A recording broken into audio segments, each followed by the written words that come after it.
Bonjour chers distordus, ici Émile de Distorsion. Voici un petit mot pour vous dire que nous prendrons part au Salon du Livre de Montréal les 22, 23 et 24 novembre prochains au Palais des Congrès. Venez nous rencontrer pour faire dédicacer votre livre le vendredi de 14h30 à 16h, le samedi entre 14h30 et 16h, mais aussi de 19h à 20h30 et finalement le dimanche de 11h30 à 13h. Bref, on passe pas mal tout le week-end là. Si vous n'avez pas encore votre copie de Distorsion 13 histoires étranges de l'ère numérique, illustrée par Ron, vous pouvez en faire l'acquisition en ligne au Canada sur leslibraires.ca et en Europe au distorsion.fr. Il est aussi disponible en format numérique édité par Hachette, ainsi que sur les grandes plateformes comme Amazon ou la Fnac. Et si vous avez aimé le livre, n'hésitez pas à nous donner une note de 5 étoiles pour nous encourager. Sur ce, bonne écoute. Vous êtes sur le point d'écouter une mini-disto tirée du journal d'enquête d'Émile et Sébastien.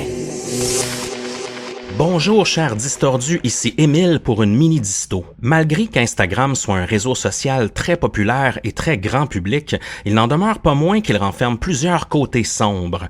Que ce soit en lien avec les troubles d'alimentation, la radicalisation d'extrême droite ou misogyne, la vente de drogue ou même des raccoins où l'on fait l'éloge du suicide et de la dépression, le réseau social est rempli de petits confins où l'on retrouve le pire de l'Internet. Souvent, c'est en pointant les bons hashtags que l'on retrouve ce contenu sombre, car les profils concernés sont souvent connus seulement par les initiés. Et comme les hashtags peuvent être d'une complexité assez élaborée, c'est comme chercher une petite aiguille dans une immense botte de foin. Vous allez voir. Le trafic humain est actuellement le crime le plus en hausse dans le monde, ayant explosé avec la montée en flèche des réseaux sociaux. Au Canada, en 2016, il y a eu 340 cas rapportés de trafic humain, principalement en lien avec le trafic sexuel. C'est beaucoup en une année seulement.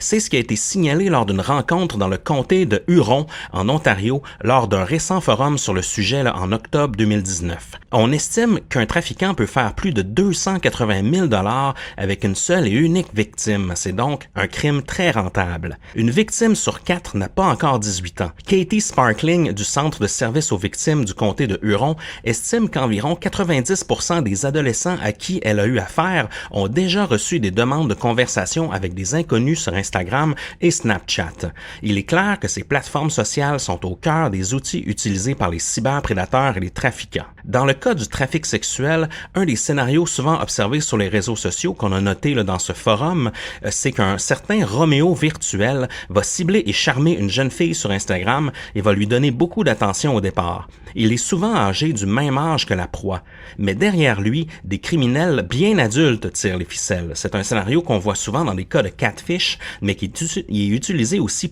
dans des cas de trafic sexuel. Et souvent, c'est des gens qui vont engager des jeunes qui sont parfois eux-mêmes trafiqués afin d'harponner et de scouter des nouvelles victimes. À force de tisser et de maintenir une relation avec la jeune fille ou le jeune homme, il viendra à échanger du contenu parfois osé avec sa proie et parfois même humiliant qui pourra être utilisé éventuellement à des fins de chantage. Un jour, il va lui proposer une rencontre dans la vraie vie et c'est là que l'acte de kidnapping ou de trafic aura lieu. La jeune fille sera généralement envoyée dans une autre province ou un autre État et utilisée comme produit sexuel pour satisfaire plusieurs clients. Un autre type de scénario qu'on a vu apparaître au cours des dernières années, c'est qu'une fille va en contacter une autre sur Instagram et les deux vont développer une certaine amitié.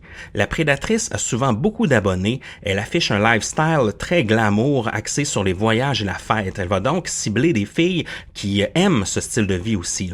Éventuellement, elle va proposer à l'autre un emploi comme serveuse, par exemple, dans un pays exotique étranger, histoire de mener le même style de vie qu'elle. Et évidemment, ils vont cibler des filles qui travaillent un peu dans le milieu des clubs, des bars et du nightlife. Toutefois, une fois là-bas, une fois dans ce pays exotique-là, les choses sont complètement autres. C'est-à-dire que son passeport, son téléphone va être confisqué. L'emploi de barmaid, finalement, c'est pas exactement ce à quoi elle s'attendait. Elle se retrouve vite au sein d'une gang ou d'un groupe criminel organisé qui l'utilisera à des fins de prostitution et très vite, elle disparaîtra de la map. Ce type de scénario-là est très triste et hélas, ils sont trop nombreux.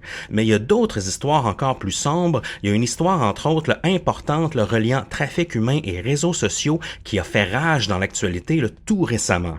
Et je vais vous en parler. Au cours des dernières semaines, la BBC s'est penchée sur un important réseau d'esclavage qui sévissait et qui sévit sûrement encore sur Instagram et d'autres réseaux sociaux, principalement au Koweït.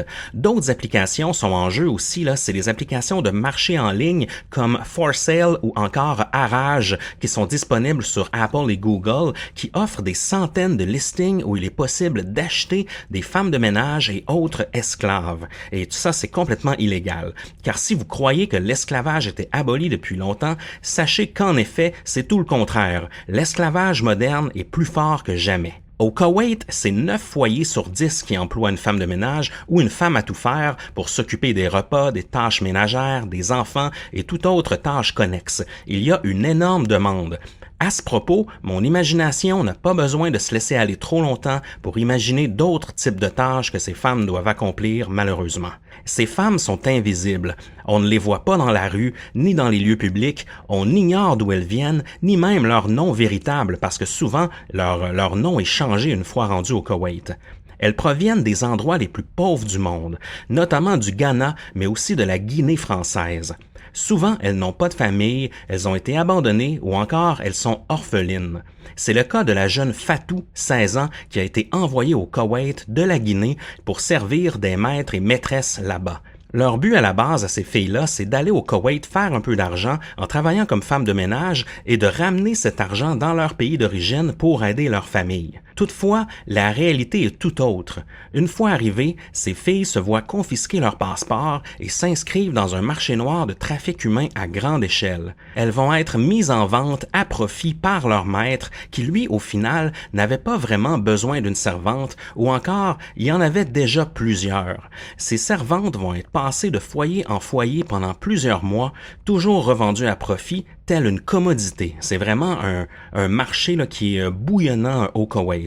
Ainsi, il deviendra presque impossible de retracer ces filles. Elles vont changer de nom, elles n'auront pas de pièce d'identité sur elles et elles parlent à peine le langage de leur maître. C'est ce qui est arrivé à plusieurs reprises à la jeune Fatou dès son arrivée au Koweït. Elle a été payée pour environ 1 mois de travail et après plus un sou.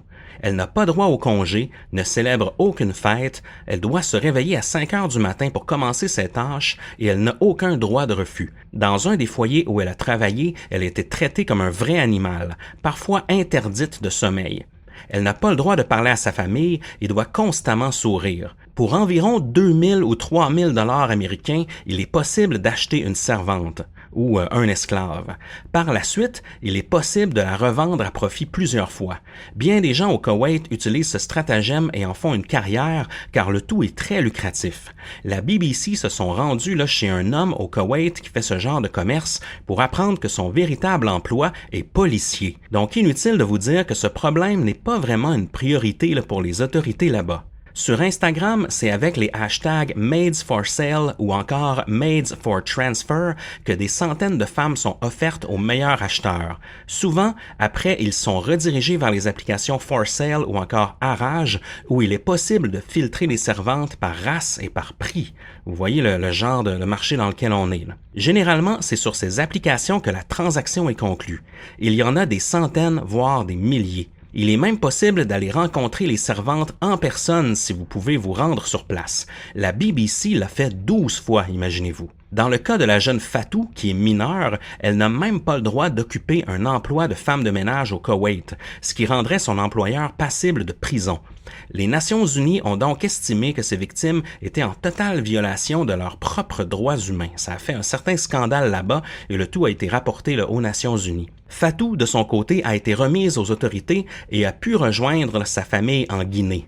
Toutefois, il s'agit d'un scénario tout à fait exceptionnel parce que ô combien reste au Koweït entre les mains de leurs maîtres. Facebook et Instagram, de leur côté, ont affirmé condamner ce genre de pratique et ont banni des hashtags de leur plateforme, ceux que je vous ai mentionnés. Mais est-ce qu'ils peuvent faire plus au juste? Parce qu'il n'est pas évident de contrôler tout cet afflux de contenu bien dissimulé. On sait que les entreprises font des grandes progressions en engageant beaucoup de monde, beaucoup de ressources pour modérer les publications, mais plusieurs leur y échappent bien évidemment parce que c'est des milliards de publications qui sont faites à chaque jour. Aussi, on sait que modérer tout ce contenu peut causer d'importants chocs post-traumatiques. Ceux, entre autres, qui traquent les pédophiles en ligne, je peux vous dire qu'entre autres, ceux qui traquent les pédophiles en ligne ont affaire à du contenu assez extrême et ça peut les marquer pour le reste de leur vie. J'ose croire qu'un jour, l'intelligence artificielle sera sans doute la solution à cette propagation de contenu extrême, haineux et dangereux. Dans tous les cas, Facebook et Instagram, via leur page d'aide, octroient une section sur le trafic humain. N'hésitez pas à la consulter si vous croyez avoir affaire à un cas semblable. Ils suggèrent évidemment de contacter le 911 aussitôt que vous êtes témoin d'une situation ou autre numéro d'urgence, peu importe vous êtes où dans le monde, ou que vous croyez être une proie. En ce qui a trait aux trafiquants de Fatou au Koweït, aucune conséquence leur a été imposée. Ils continuent de vivre leur vie normalement avec sans doute une nouvelle esclave. Malgré tous les efforts que la BBC et les Nations Unies ont fait en lien avec ce crime-là et ce réseau de trafic-là, évidemment, ce ne sera pas suffisant pour arrêter tout le trafic humain dans le monde. On sait c'est un crime qui est en hausse malheureusement et les réseaux sociaux ont un certain rôle à jouer là-dedans. J'aimerais que vous me dites, vous de votre côté, qu'est-ce que les compagnies comme Facebook et Instagram pourraient faire pour stopper ce type de trafic-là? Laissez-nous le savoir dans les commentaires. Sur ce, bonne nuit à tous et à toutes, chers distordus. On se reparle bientôt.